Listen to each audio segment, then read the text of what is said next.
Imagina o seu cérebro dando um tilt absurdo, tipo um erro de GPS mesmo. Aquele erro que projeta sua percepção lá pro teto do quarto. Nossa, e a sua visão de repente foca pra baixo, né? E você vê o seu próprio corpo biológico dormindo lá na cama. É bizarro. Bizarro demais. Então hoje a gente vai fazer um mergulho profundo num dos fenômenos mais intrigantes da nossa consciência, que é a experiência fora do corpo ou a projeção astral.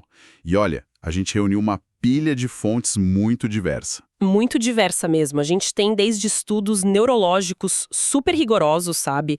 Publicados na Nature, na revista Brain, além de relatórios médicos da Suicinfo. Sim, e do outro lado a gente pegou textos esotéricos e históricos, material do Instituto Internacional de Projeciologia e Conscienciologia, o IIPC, artigos do Astrolink e até ensaios bem densos sobre paralisia do sono e espiritualidade. A nossa missão com esse bate-papo de hoje é basicamente tentar desvendar esse mistério. Entender o que a ciência, a história e o misticismo dizem sobre esse ato de literalmente desconectar da realidade física. Exato. E assim, independente do que quem está ouvindo acredita, a sensação de flutuar fora do próprio corpo é um fenômeno real, muito documentado e o mais louco, agora é replicável em laboratório. Pois é, e o legal dessa nossa análise é que o nosso papel não é tomar partido, sabe? Não é uma briga entre ciência e religião. A ideia é mapear o que essas fontes todas estão documentando de forma imparcial. Com certeza.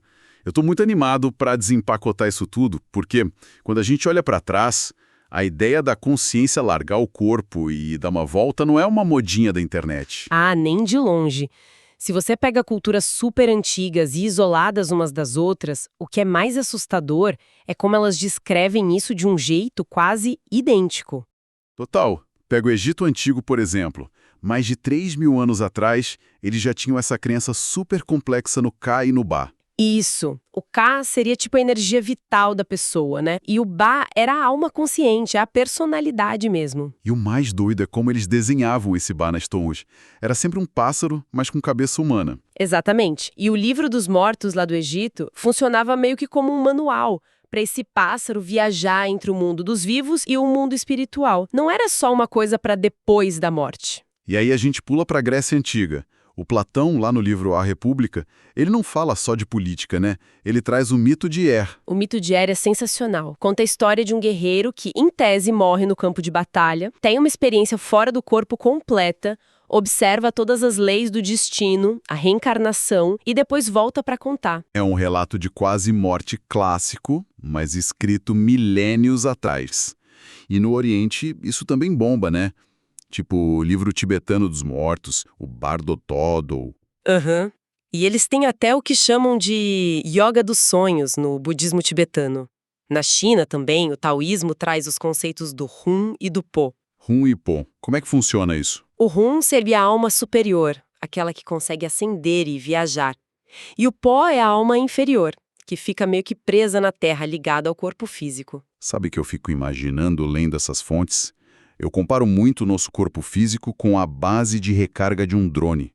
Aquele drone grandão, pesado. Adorei a analogia. A base fica ali no chão, inerte. Plugada na tomada. Aí, de repente, o drone levanta voo, que seria o Ba egípcio ou o Han chinês.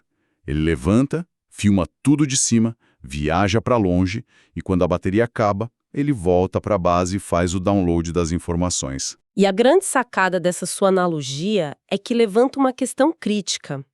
Pensa bem, se dezenas de culturas antigas que nunca nem se cruzaram descreveram exatamente esse mesmo voo de drone... Sim, isso não sugere que a humanidade compartilha um hardware neurológico incomum? Não pode ser só um mito que todo mundo inventou igualzinho por coincidência? Exatamente. Parece ser uma função embutida no nosso sistema. E claro que, percebendo isso, as tradições esotéricas modernas não iam ficar só na filosofia. Elas criaram manuais práticos de como fazer esse drone voar de propósito. É aí que entram as fontes mais modernas que a gente analisou. Pesquisadores como o Valdo Vieira, o pessoal do IPC e as cartilhas do Astrolink. Eles aprofundam na mecânica do negócio, na tal da projeciologia. E o conceito central para eles é o holossoma. É a ideia de que o ser humano não é só corpo e mente. Nós teríamos várias camadas vibracionais. Tá, tipo as 4 camadas, né? Eu li sobre isso, mas me refresca a memória. Vamos lá. São 4 corpos principais. Primeiro tem o soma, que é o corpo físico, carne e osso. Depois o energossoma, que é o seu corpo energético. Aí vem o psicossoma, que é o corpo emocional.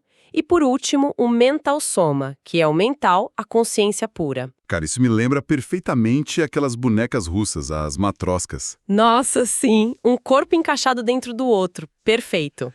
E na projeção astral, segundo eles, é a boneca do psicossoma que se solta das outras e viaja, certo? É o psicossoma que faz a viagem, sim. Mas ele não sai flutuando solto pelo universo sem segurança. Tem uma corda de segurança nisso aí, que é o famoso cordão de prata. Ah, o cordão de prata, que inclusive tem origem na Bíblia, né? Lá em Eclesiastes. Isso mesmo, capítulo 12 de Eclesiastes. Os projetores descrevem isso como uma ligação de energia prateada e superelástica, que conecta os chakras do corpo físico com o corpo que está viajando. É o que garante que você não vai se perder no caminho e não vai morrer. Tá, mas como é que a galera faz pra se soltar do corpo físico de propósito? Porque essas fontes listam técnicas bem específicas para induzir a projeção. Tem várias. Uma delas é a abertura da porta. Você basicamente entra num estado de meditação profunda, imagina uma porta com um símbolo nela e força a sua mente a atravessar essa porta. Tem uma outra que eu achei meio intensa, a da autoimagem projetiva. A pessoa fica encarando o próprio reflexo num espelho, num quarto quase escuro, até o corpo apagar de sono e o corpo emocional tentar se fundir com a imagem. O medo da morte. Porque você compreende a morte só como uma projeção irreversível, onde o cordão de prata arrebenta. Traz uma serenidade gigante. Mas olha, sendo bem cético aqui, ficar encarando um espelho no escuro até não aguentar mais de exaustão total. Isso não é só forçar o cérebro a entrar numa auto-hipnose e alucinar pesado. Quer dizer, é privação sensorial quase. E é aí que as fontes começam a entrar numa área mais cinzenta. Porque os próprios manuais de projeção astral vêm com alertas de perigo muito sérios. É o lado sombrio do fenômeno. Quais são os maiores riscos que eles apontam? Eles falam muito sobre o risco de você ficar viciado no plano astral e esquecer da vida física, o que levaria a uma depressão ou exaustão mental severa. Tenho medo do tal rompimento do cordão de prata. Mas o terror principal, o que mais assusta a galera, é deixar o corpo biológico vazio. Deixar a casa sem ninguém para cuidar, né? E aí fica vulnerável a ataques ou possessões. Exato. Ficar vulnerável a ataques de entidades demoníacas ou espíritos enganadores que tentariam tomar aquele corpo vazio. E aí a gente entra num terreno que conecta direto com a medicina. Porque esse lance de acordar na cama e sentir uma presença maligna no quarto sufocando a pessoa... É a clássica paralisia do sono. Isso. A gente analisou aquele ensaio do Hélio Abril Filho sobre paralisia do sono. E a biologia explica isso de um jeito muito prático, né? Explica sim. A paralisia do sono acontece por causa de uma falta de sincronia. Quando a gente entra na fase REM do sono, que é quando a gente sonha mais forte, o cérebro paralisa o nosso corpo de propósito. Pra gente não sair correndo e chutando a parede vivendo o sonho, né? É um mecanismo de segurança. Perfeito. Só que, na paralisia, a mente desperta da fase REM, recobra a consciência, mas o corpo físico não recebe o comando de acordar. Ele continua paralisado. Eu sempre comparo isso com um erro de boot no computador. Você liga a máquina, a tela do monitor acende normal, que seria sua mente acordando, mas o teclado e o mouse estão travados, não respondem. É exatamente isso. E esse estado de não conseguir se mexer dura de 2 a 5 minutos. O problema é o que acontece nesses minutos. É muito comum rolar a sensação de sufocamento e umas alucinações terríveis. As chamadas alucinações hipnagógicas e hipnopômpicas.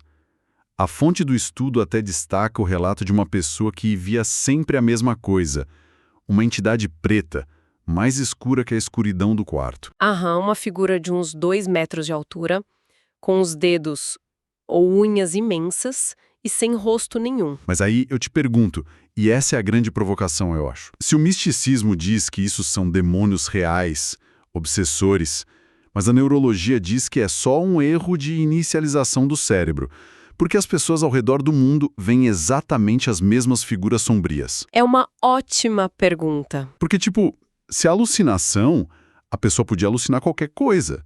Podia ser um coelho gigante rosa tocando pandeiro no pé da cama. Porque é sempre a sombra alta sem rosto. Então, a psicologia evolutiva e a neurociência explicam isso através dos arquétipos e do nosso medo primitivo. Como assim, medo primitivo? Pensa que, durante a paralisia, a nossa amígdala cerebral, que é o centro do medo, está disparando em alerta máximo porque você está preso. O seu cérebro acorda apavorado e procura uma ameaça no ambiente. Como não tem nenhum predador real ali, o cérebro fabrica um.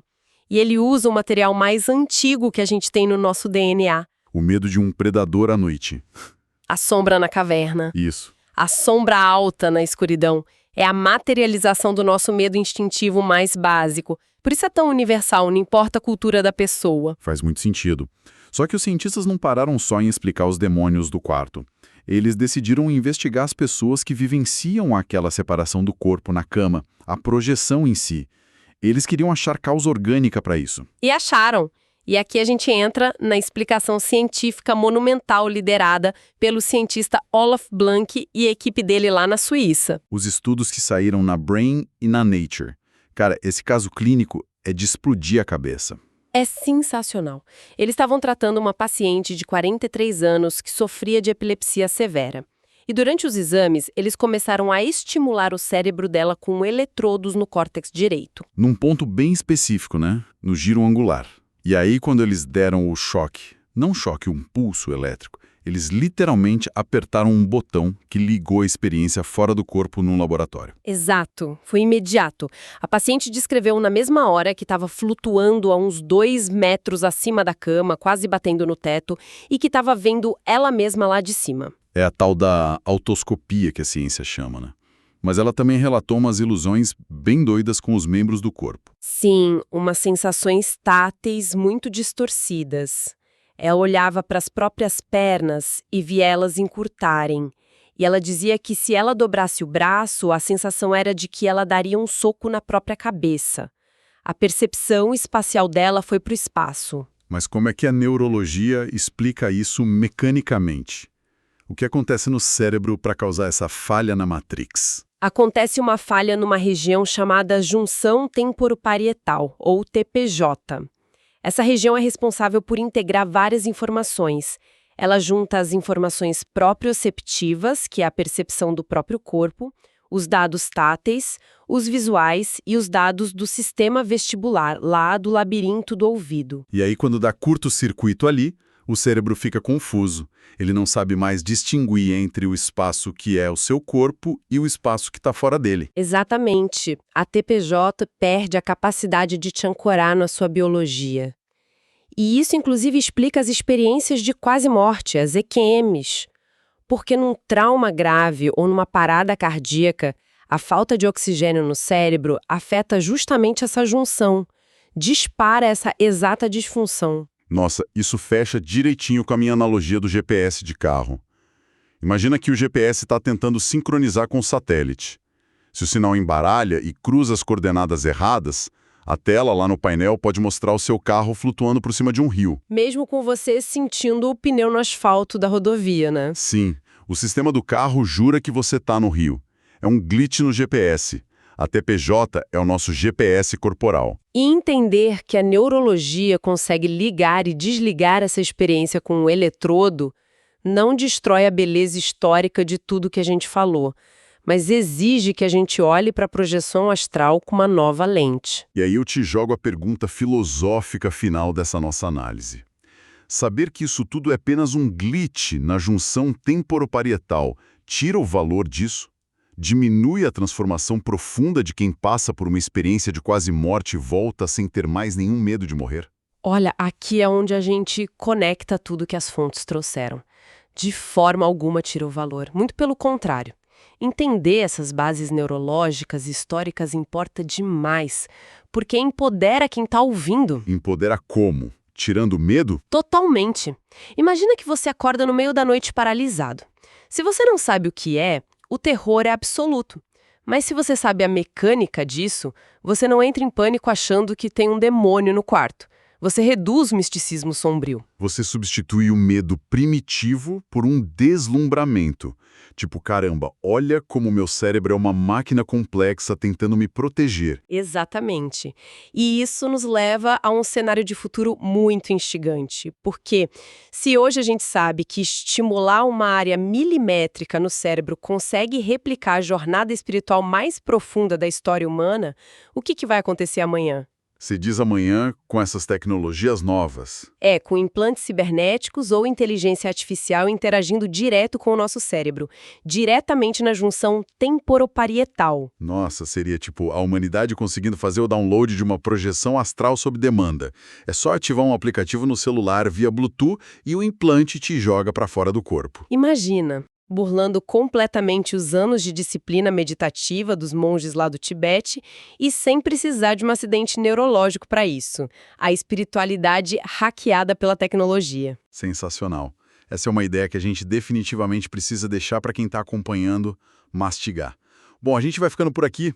Convido todo mundo a deitar a cabeça no travesseiro essa noite e dar aquela questionada básica na própria percepção da realidade.